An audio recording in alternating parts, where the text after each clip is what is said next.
सभी को नमस्कार। जय श्री राम। मैं राहुल माहेश्वरी। और आज हम एक बहुत ही शानदार बात करने वाले हैं। और कैसे हमारा जीवन हमारे साथ अलग अलग तरह के खेल खेलता है। तो आज हम बात करने वाले हैं कि कभी कभी जीवन में ऐसी परिस्थिति आ जाती है, ऐसी सिचुएशन आ जाती है कि जहाँ पर चीजें हमारे वश में नहीं हो रही होती है ना। तो हम कितना ही कोशिश कर लें, कितना ही जोर लगा लें, कितना ही प्रयास कर लें, लेकिन वो चीजें बिल्कुल हमारे वश में नहीं हो रहा है। और वो चीजें, है ना, हमारे कंट्रोल से बाहर हो चुका है। तो बहुत सी बार हम बहुत मेहनत करने के बावजूद भी कुछ चीजों को सही नहीं कर पाते हैं, कुछ चीजों को बचा नहीं पाते हैं। हम कितना ही लाख कोशिश करें कि अब अच्छा होगा, उसके बावजूद भी कोई ना कोई गलती हो जाता है, गलती निकाल देते हैं लोग, कमियां आलोचनाएं आपके जीवन में हो जाती है। जीवन में ऐसे बहुत सारे संघर्ष, बहुत सारे पड़ाव आ सकते हैं। और बहुत सारी तरह के अनुभव हम लोग करते हैं आमतौर पे। तो इन सारी चीजों को हमें किस तरह समझना चाहिए, कैसे ज्योतिष के पॉइंट ऑफ व्यू से समझना चाहिए। तो आज हम उस पर बात करने वाले हैं कि जब भी सिचुएशन ऐसी हो कि हमने बहुत प्रयास कर लिया, हमने बहुत हाथ पैर मार लिए, हमने पूरी कोशिश कर ली, हमने पूरी विनम्रता के साथ समझा लिया, हमने पूरी अपना अपना जो भी बेस था वो झोंक दिया, है ना। पहले उससे भी कम करते थे लेकिन रिजल्ट बेहतर आ जाते थे। आज बहुत कुछ करने के बावजूद भी रिजल्ट अपेक्षित नहीं है, परिणाम उस तरह से नहीं आ रहे हैं, सामने वाला आपको उस तरह से ट्रीट नहीं कर रहा है। आपने बहुत कोशिश कर लिया, बहुत अच्छा बनने की कोशिश कर लिया, बहुत कुछ निभाने की कोशिश कर लिया, फिर भी नहीं हो रहा है। चीजें अपने वश में नहीं हो रहा है, हमारे कंट्रोल में नहीं हो रहा है। तो ऐसी परिस्थिति में एक चीज बहुत गहराई से समझाऊं मैं, और वो है कि हमारे प्रारब्ध कर्म से, कि अगर कुछ चीजें हमारे वश में नहीं हो रहा है, इंसान के वश में नहीं हो रहा है, तो ये मान लेना चाहिए कि वो ईश्वर की नीति है। और हम ईश्वर के जो बनाए गए जो निर्णय हैं, बनाए गए जो जो विषय हैं, उसको हम, है ना, इंटरप्ट नहीं कर सकते, उसको हम हटा नहीं सकते। तो जो हमने बहुत मेहनत करने के बाद भी, ठीक है, हमारे से नहीं हो रहा है, तो ये मानते हुए चले कि यही ईश्वर की नियति है और ईश्वर ये चाहता है कि ऐसा ही हो।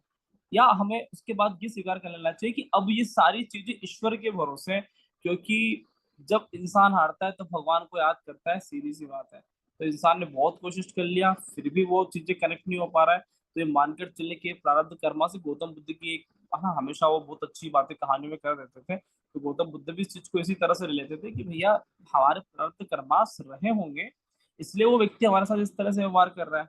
ठीक है। तो हमारे प्रारब्ध कर्मास रहे होंगे कि हमने बहुत कोशिश करने के बावजूद भी सामने वाला हमारे प्रति उसी तरह से व्यवहार कर रहा है। तो जब तक प्रारब्ध कर्मास हमारा कटा नहीं हो जाता, तब तक हमें ईश्वर की आ, मंशा, ईश्वर की इच्छा, ईश्वर की सहमति समझ के वो सारी चीजें स्वीकार कर लेना चाहिए। और ये वही समय होता है जब व्यक्ति जितेंद्रिय होता है। अपनी इंद्रियों को संयमित करने का एक बेस्ट मोमेंटम वही होता है कि अब व्यक्ति अपने मन को, अपनी इच्छा को, अपने गुस्से को, अपनी इमोशन को, हर चीजों को अपने वश में करना सीखे। क्योंकि जब चीजें हमारे पक्ष में नहीं होता, तब व्यक्ति को एक बहुत बड़ा भगवान की तरफ से उपहार मिलता है कि अब हम ये सारी चीजें अपने कंट्रोल में रखें। और मैं समझता हूँ कि वो लाइफ का सबसे चैलेंजिंग मोमेंट तो है, लेकिन लाइफ का सबसे गेम चेंजिंग मोमेंट है। क्योंकि उसी समय पर हम अपनी सारी चीजों को बैलेंस करने की कोशिश करेंगे, उसी चीजों को हम अपने मन को समझाने की कोशिश करेंगे, हम अपनी इंद्रियों को जीतने की कोशिश करेंगे। हमें बहुत गुस्सा आएगा लेकिन हम गुस्से पे कंट्रोल करने की कोशिश करेंगे। हमें बहुत दुख होगा लेकिन हम दुख को, है ना, उपाय करने की कोशिश करेंगे। हम लोगों में हंसकर निकलेंगे। मतलब हमने अपनी इंद्रियों को वश में किया। और जो व्यक्ति अपनी इंद्रियों को वश में कर ले, या जिसको इस तरह का मौका मिल जाए, तो ये भी बहुत बड़ा वरदान है।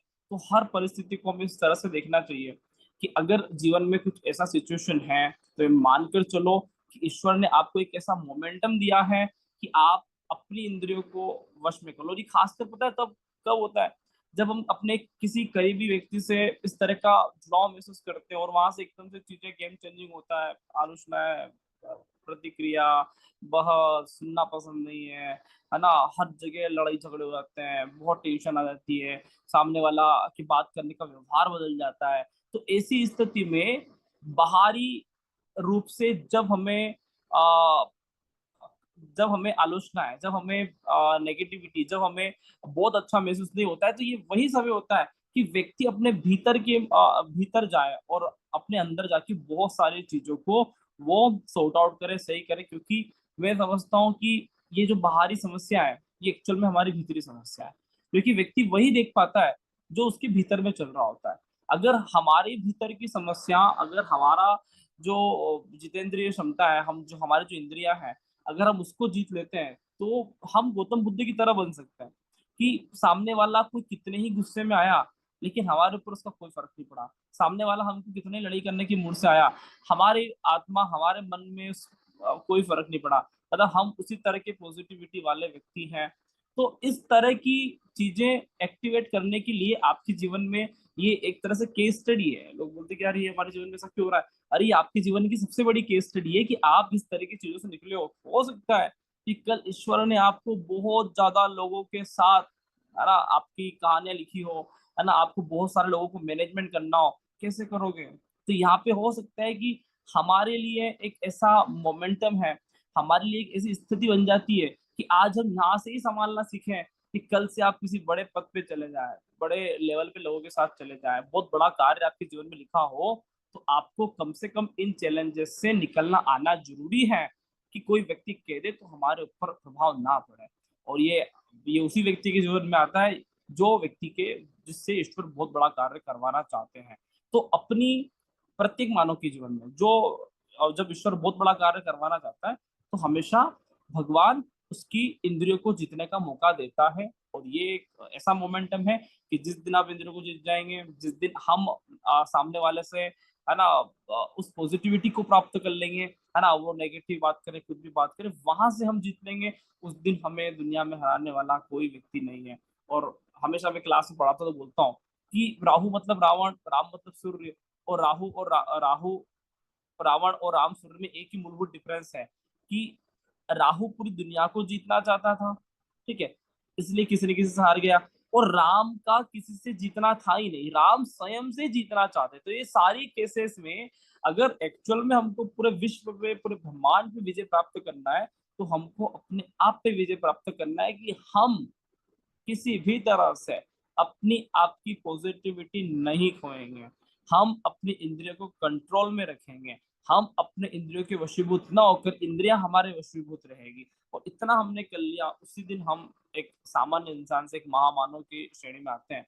और भगवान श्री राम के अंदर यही था कि वो अपनी इंद्रियों के कंट्रोल में नहीं थे। इंद्रियां उन्होंने जो कंट्रोल में थी, वो चाहते थे वही होता था। और रावण के साथ ये नहीं था। रावण की इंद्रिया उसको भगाती थी कि भैया कुछ सुंदर स्त्री दिख गई, कुछ अच्छा धन दिख गया, तो रावण हड़पने की कोशिश करता था। ध्यान दीजिए चीजों को लेकर, यही बात हमारे साथ भी लागू होता है कि हम दूसरों को जीतने की कोशिश करेंगे तब तक हम हारते रहेंगे। हम जिस दिन अपने आप को जीतने की कोशिश करेंगे, उसी दिन ही हम जीत जाएंगे। और हमें अपने आप पे कार्य करना है। ऐसी स्थिति में बहुत सी बार हम सामने वाले की खुशी के लिए कर रहे होते हैं, सामने वाले को अच्छा दिखाने के लिए कर रहे होते हैं, सामने वाले को जीतने के लिए कर रहे होते हैं। हम कभी सामने वाले को नहीं जीत सकते। हम कभी सामने वाले को नहीं जीत सकते हैं, कभी भी नहीं हो सकता है। हम स्वयं को जीतेंगे तो सामने वाला आपके लिए अवश्य नतमस्तक होगा। वो एक दिन आपके आगे आ ही जाएगा कि हम आपके शरण में आ रहे हैं। समझ में आ रहा है ना? समझ में आ रहा है ना? तो इस तरह से चीजों को लेकर हमें समझना है। और मैं आशा करता हूँ कि आपको ये अ, ज्योतिष का टास्क समझ में आया होगा, और कैसे प्रारब्ध कर्मास हमारे जीवन पर रोल प्ले करते हैं। इसके माध्यम से हम अपनी इंद्रियों को, है ना, वश में कर सकते हैं, कि हम ये मान सकते हैं, हम ये रिलेट कर सकते हैं कि ये कर्मास हमारे प्रारब्ध कर्मास हैं, ये कटान होते हैं, हमारे अच्छे दिन आएंगे। तो इस तरह की सिचुएशन समझते हुए, है ना, अपने इंद्रियों को बैलेंस करते हुए हम एक सामान्य इंसान से हम एक महामानव बन सकते हैं। आशा आपको चीजें समझ में आ रहा होगा, और आपको ये बात कनेक्ट हो रहा होगा ज्योतिष के माध्यम से कि कैसे ज्योतिष जीवन जीने की कला है। बहुत बहुत धन्यवाद। नमस्कार। जय जय श्री राम।